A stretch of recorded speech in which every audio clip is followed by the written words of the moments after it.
Il Veneto dei primati anche nel mondo dell'agricoltura. È la prima regione d'Italia come stato di avanzamento del piano di sviluppo rurale, 27.000 domande soddisfatte nei 47 bandi e presto, prima di Natale, ulteriori possibilità. L'assessore Pan, davanti ad una affollata platea, dà i numeri del PSR 2014-2020, 720 milioni di euro di aiuti concessi, 324 milioni già liquidati, 45 giorni come tempi medi di ricezione pagamenti, con un'attenzione particolare ai giovani. Abbiamo avvicinato 800 nuove imprese che sono gestite da giovani dai 18 ai 40 anni, quindi abbiamo pensato anche al ricambio generazionale nella nostra agricoltura. Finanziando i giovani noi finanziamo il ricambio ma allo stesso tempo anche il futuro della nostra agricoltura, e quindi oggi un giovane dirà cosa ha incontrato nel partire con un'azienda, quale difficoltà, e quindi anche noi poi potremo tarare la nostra azione politica per quanto riguarda le imprese del nostro Veneto.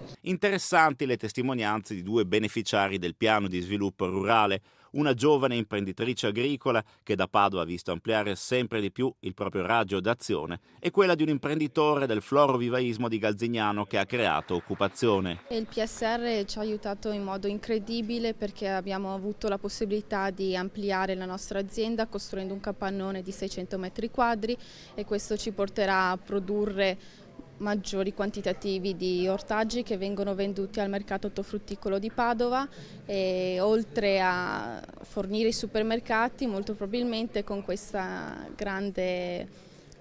opportunità. Sono arrivate anche 4 assunzioni, di cui 3 a chilometro zero perché sono ragazzi di Galzignano, e quindi lo sviluppo, l'impresa ha un senso se c'è l'occupazione, perché se non c'è l'occupazione come obiettivo finale, se le imprese vanno bene ma la gente non lavora. Un confronto tra regione e operatori per capire anche quale sarà il futuro della politica agricola dopo il 2020.